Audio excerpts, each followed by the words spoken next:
supply chainers, wherever you are in the world. This is Sarah Barnes-Humphrey with you today. Are you ready? Let's talk supply chain.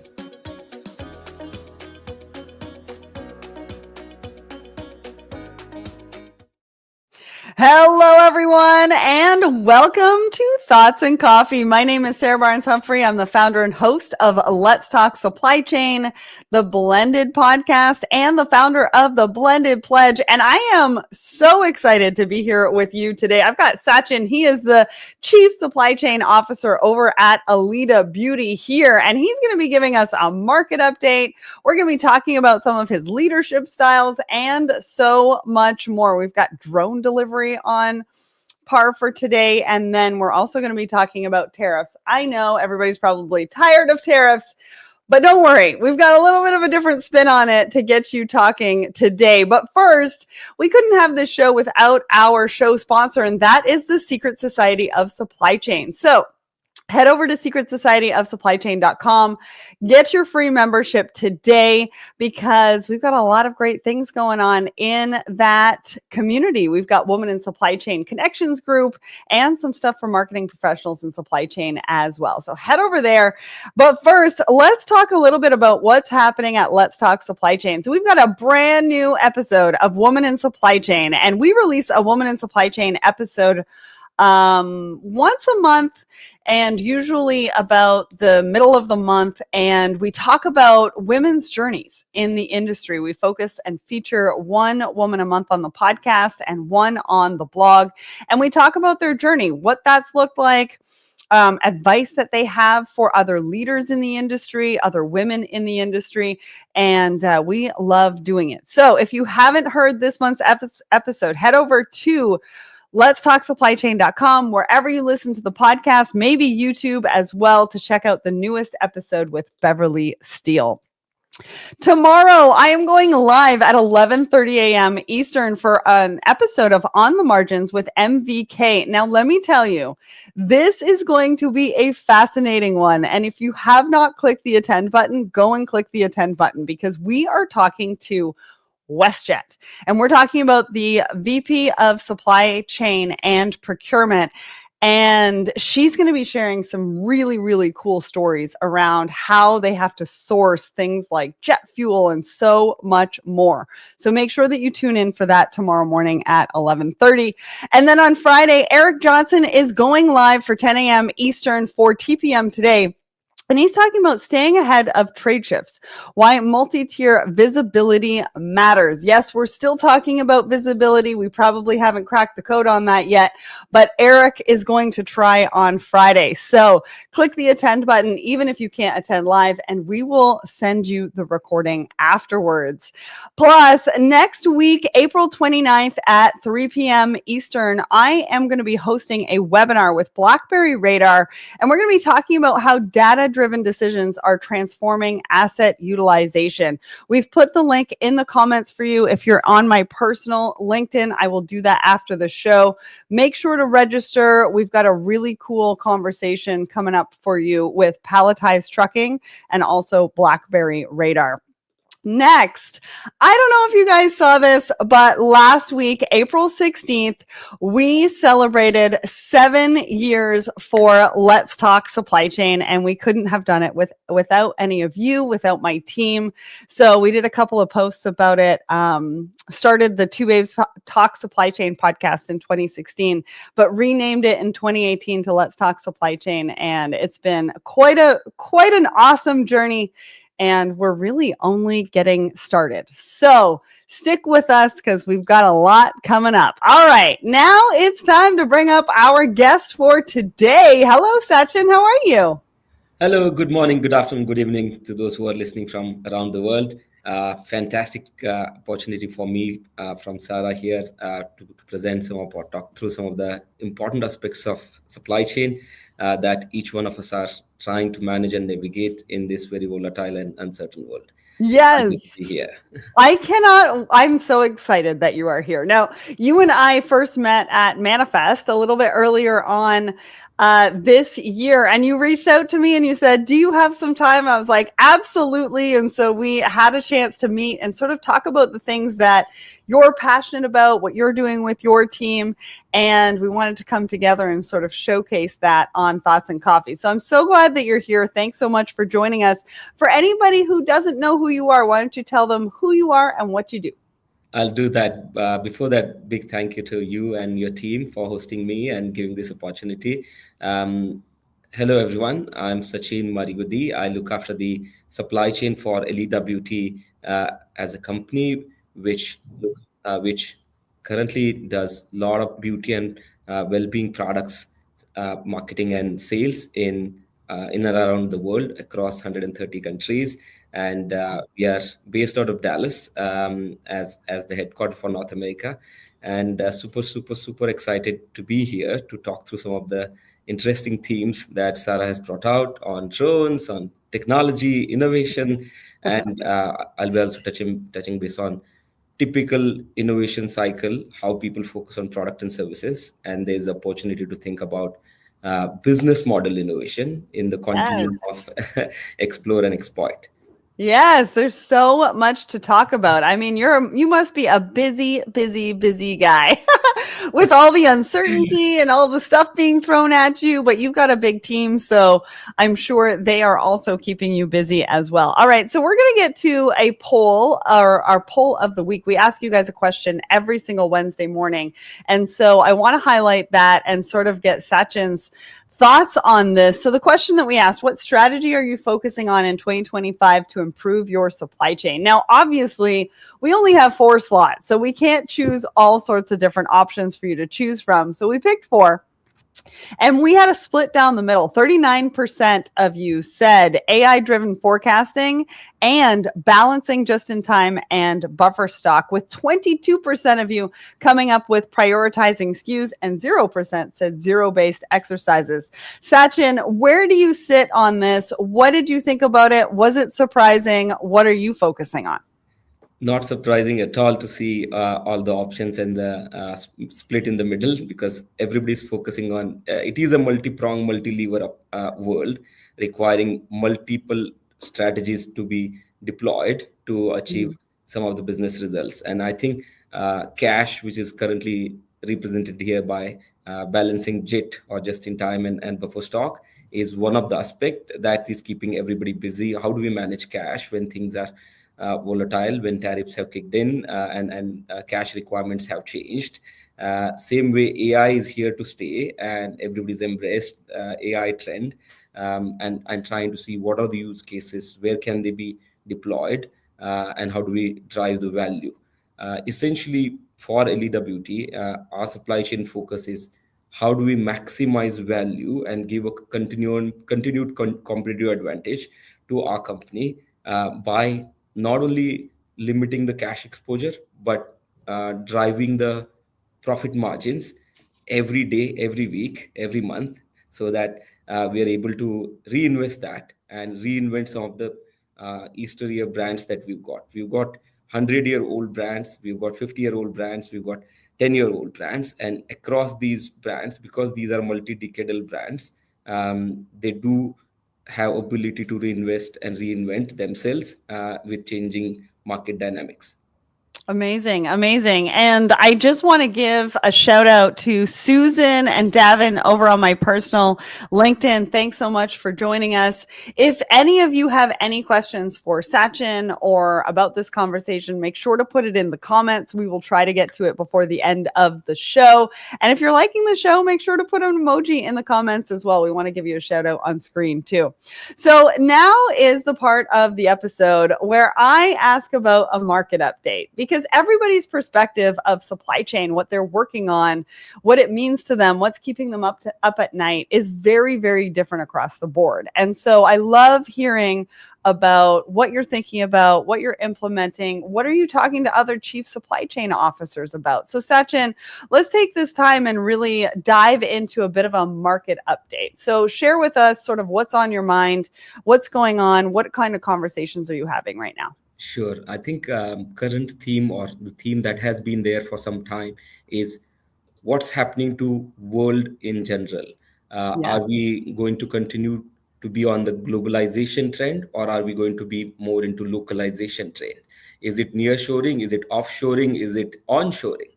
What's the real balance of equation to continually help supply chains, help businesses to thrive in this uncertain and volatile world? I think as supply chain officers, we are much more rooted into finding continued resilient value equations for our Okay. supply chains, where uh, while onshoring does have its own benefits, but equally you also need to then balance that transition while retaining profitability of the company. So how do you balance all the changing dynamics in this world where baseline is globalized world and new baselines are emerging, where you either have an equation of onshoring, nearshoring, or portion of each, onshoring, offshoring, nearshoring, and drive value for your consumers, customers, and shareholders. Well, and I think it's a matter of where you want to spend your risk dollars. I talk about this all the time. I use this term risk dollars because really, where do you want to spend it? What does that look like for you? And risk tolerance, just like it does for us personally in our own finances, it looks different for every business. And so I think the conversation and the question is, where do I want to spend my risk dollars? Is that how you're thinking about it? Is that the conversations that you're having? Indeed, I think you coined it quite beautifully. It's risk dollars that plays a big role. For us, it's an opportunity. We look at it as an opportunity every time there's a change, because we operate in a Mm. globalized environment and our supply chains are very complex with manufacturing spread around the world. Uh, we always try to see what's my lead time to switch from point A solution to point B solution in supply chain, while balancing the cash requirement. And we've come up with a model where we are able to switch it in less than 3 weeks time. So Wow. anything that changes in market dynamic, we are able to reaccommodate and repivot. Of course, it comes with certain degree of partnerships with all our partners across the spectrum, and the contracting and the flexibility that we've built with our partners is our competitive advantage in a way. Well, and one of the things I want to point out there is that a lot of times we get stuck in, oh my goodness, this is happening to us. Oh, this is such a big sort of ship, pardon the pun, to move around and change. It doesn't happen overnight that we're going to change manufacturing from overseas to a localized manufacturing process. But one of the words that you used is opportunity. And I Mhm. think sometimes we want to make sure that we focus on what is that opportunity out of the chaos, right? Out of the uncertainty. What's the opportunity that this brings us to be able to think differently and provide a culture of innovation? Maybe find some other revenues, right? Some growth for the organization. And we're going to be talking about that leadership style. And I think that it's a really important conversation for us to have right now, especially as we're dealing with so much uncertainty and chaos, in how we think about business growth and how we foster innovation to be able to come up with new business ideas. Indeed. um, I think, in today's world, if you're just singularly focused on what you're trying to do with your current set of products and services, I think you're missing out on the bigger spectrum. Um, Business models are evolving. If you can also focus on business model innovation, let's say you're doing a normal traditional delivery, could you look at different types of delivery mechanisms? Could you look at uh, making it as a service instead of a product? Could you look at converting service into a product? Could you look at multiple avenues of revenue, as Sarah was calling out, on each of the things that your business is doing as part of default business process? Because there are multiple business processes that we run as a business.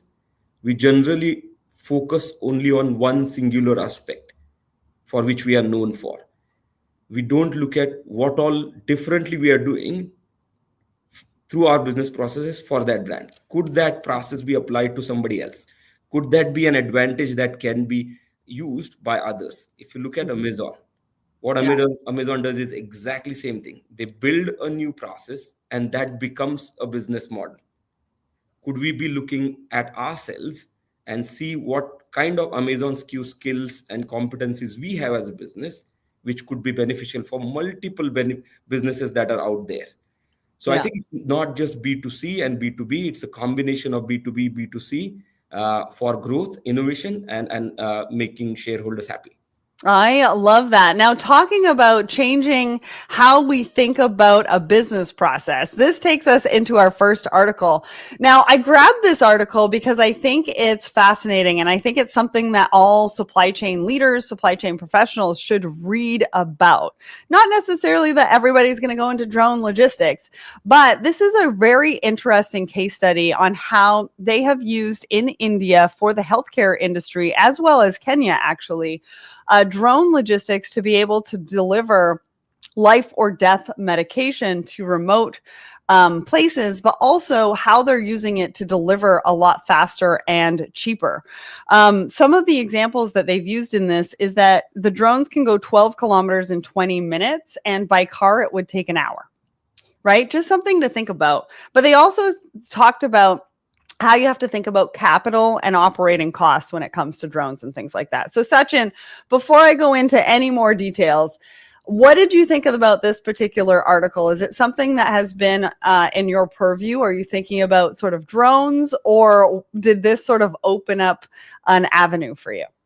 Indeed, it opened up an avenue for me. And currently, if you look at drone as a technology, it's at a maturity curve where adoption is increasing very, very strongly, and regulations are also improving and changing along the way.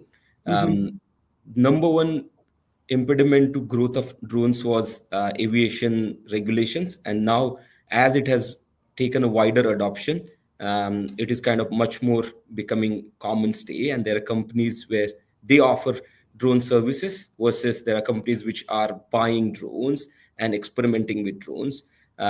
This article does highlight a human aspect of how do we help and serve society using the latest technology of drones in healthcare, where if serving remote individuals and families will always be a challenge to take doctors into the such remote places in emergency cases.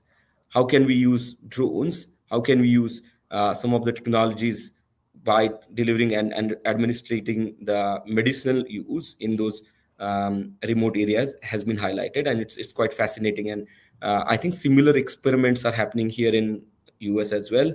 Where I live here in Dallas, Frisco, Walmart has piloted drone deliveries, and if you have a Walmart Plus subscription, in 6th minute you What? have your delivery. And if you are currently, let's say you are thinking about that, can I have maybe a particular brand of beer as you're watching a game or two, you don't have to worry much. You just click it in 6 minutes before a goal happens or before some new strategy changes, you will have your beer delivered. And that's the fun part of drones kind of bringing experience and joy to our world.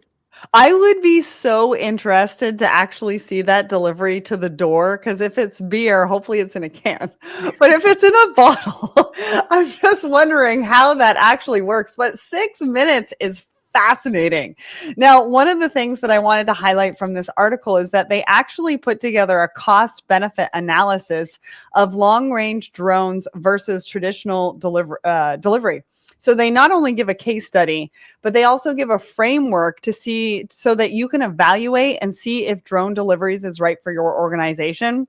They also give this cost benefit analysis, and they talk about how drones can actually do 6 deliveries an hour versus, I think it was, I can't see it here, but I think it was like 10 in a day or something like that through driving. So I just want to throw some attention to the link that we're putting into the chat right now. And then I will be updating my personal LinkedIn after the show with this link.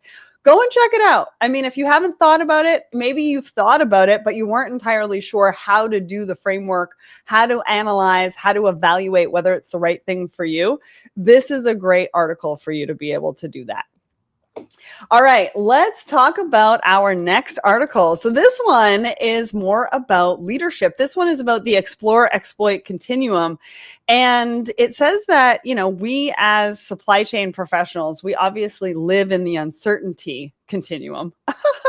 But in the uncertainty continuum, we still need to foster and build a culture of opportunity and exploring new business ideas. So Sachin, talk to me about this particular article. Why were you drawn to it? Is this a particular leadership style that you use for your team? Indeed, this is my go-to principle towards life, toward professional problem solving, because in real world you can't just be focused on what you got. You have to always explore and search for new opportunities while you are winning in the marketplace or you are winning in your life, because win doesn't last long. uh, Journey of excellence is a endless journey. Every time you have to find new true north star, and then keep chasing that goal while creating another goal. And that's the explore and exploit continuum, where external forces will keep impacting your journey, but they become opportunity should you consider them and should you explore them more, and pivot and create teams, create enabling culture to make that as an opportunity for your organization or the goals that you are chasing. Because journeys are never linear. This is a non-linear world where benefits also can be non-linear. In real world, every time people are so used to thinking 1 + 1 + 1, Mm-hmm. there are opportunities, and today's technologies are offering those opportunities where you can convert 1 into 100 into 100,000, and 100,000 into a million very quickly. Look at any startups that are growing. Look at any growth stories, success stories. Everything is non-linear. The time it used to take to reach 1 million audience has shrunk so much that you can be a millionaire in terms of followership in less than a month. Right. So those are the non-linear outcomes that exist should you choose to explore while you are exploiting what you got. Yeah, and that's such a great explanation of this particular article. It's a short article, but I would highly recommend to go and check it out, especially if you're leading a supply chain team through uncertainty right now. They say that the success of any organization is really around exploring new opportunities for growth. So if you can culture an environment and a culture for your team where they feel comfortable coming to the table and talking about radical ideas, right? Some crazy ideas that they're sort of throwing out there and they feel safe to do that for you to explore, right? It doesn't mean that they're going to work out. It doesn't mean that you're going to implement them necessarily. It just means that there's a safe space to be able to throw something out at the wall to see if it sticks, and for everybody to sort of pull it apart or ask questions or things like that to see if it really is a new opportunity for growth. And I think as we move through the uncertainty, we have to think about the positivity around what is coming out of this for us. We need to push the boundaries of how we're thinking about the solutions and how we have solved for the challenges previously, but how we want to solve for them now. How can we think about it differently? But one of the challenges in this leadership style is to bring strong exploration plus the exploit culture, but bring it simultaneously and find a balance between the two so that you can move the business forward successfully. Was there anything else that you wanted to note on this? I just thought this was fascinating. No, I think you kind of summarized it quite nicely. It is always difficult balance to do explore and exploit together, but there lies the success. How do you do same thing simultaneously and enable that environment of experimentation while chasing the efficiency and effectiveness of what you got? A lot of times focus always is on efficiency and effectiveness of existing. Right. Not much focus there on explore, and how do you create that niche within your organization to be able to do that and encourage the experimentation on the edges every day, every week. Yeah, it's not just about efficiency. Now, I want to go back to that 6-minute mark you said about drones. Davin said 6-minute delivery is insane. I mean, you could order ice cream and it would still be frozen. And I want to say good morning and thanks for tuning in to Audrey over on my personal. All right, we've got one last article. Now, this one is about tariffs, everybody. I'm just going to give you a warning because if you've heard enough about tariffs, I don't know, you still want to tune in because there is 40 female founders that generate $800 million in revenue that are taking the government on because they want small businesses to be exempt from tariffs. They're saying that small businesses are 43.5% of economic activity here in the US. And they're saying that small business isn't just restaurant and salons, it's some beauty brands. So Sachin, talk to me about this because listen, tariffs aren't just affecting small business. Sure, it might be affecting them the most, but you run, a large organization, a large supply chain, and I'm sure this is affecting you in some ways as well. And I think it's fair to really take a look at how it's affecting everybody. So talk to us about how you're thinking about tariffs, how it's affecting you. I think the surprise element of it is where there is a risk and opportunity. Everybody kind of took it with a bit of a shock, like, hey, what's really happening here? Because new administration, as it was explaining changes, everybody was trying to reassess what all optionality one has in order to continue to be in business first and then thrive. Because most oftentimes, smaller businesses, medium-sized businesses generally have disproportionate impact with such a radical change. And at times, what I have seen is if you can hold on to your current strength for 3 months or 3 to 6 months, this can turn into a biggest opportunity for that enterprise. So for us, what we have looked at is, and not only with this tariff as a change, global market regulations are changing every day. So tariff is one such aspect of global regulation.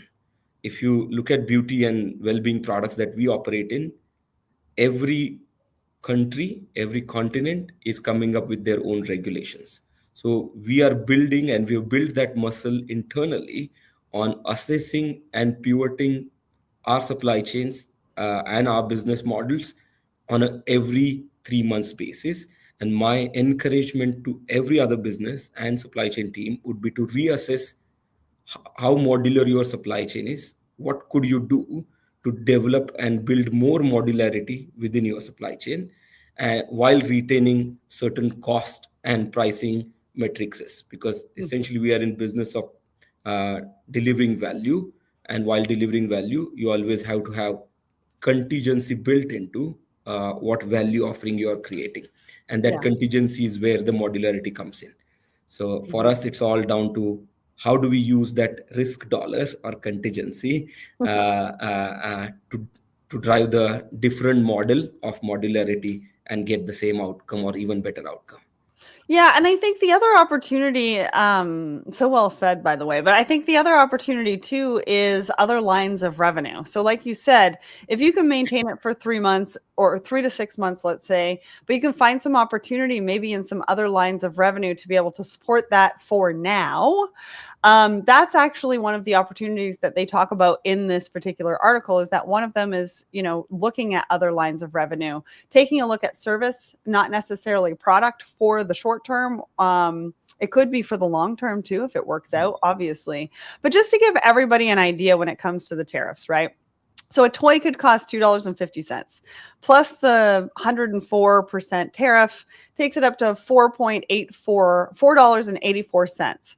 Now, usually if that toy is selling for $10, let's say, you would sell it at wholesale for $5. So now with that tariff, it makes it very difficult to be able to wholesale. So we also might see a change there as well, in the fact that they might not be able to wholesale and they may want to go direct to consumer, which is another opportunity, right? It may take a little bit more marketing dollars and marketing savviness, but they might want to pivot and be able to do that. So in saying that, we have come to the end of the show. Sachin, thank you so much for coming on the show and sharing so many great insights. If you liked the show and if you want to share it, please share it. You can share it from YouTube. You can share it from LinkedIn. We'd love to hear your thoughts on this particular episode.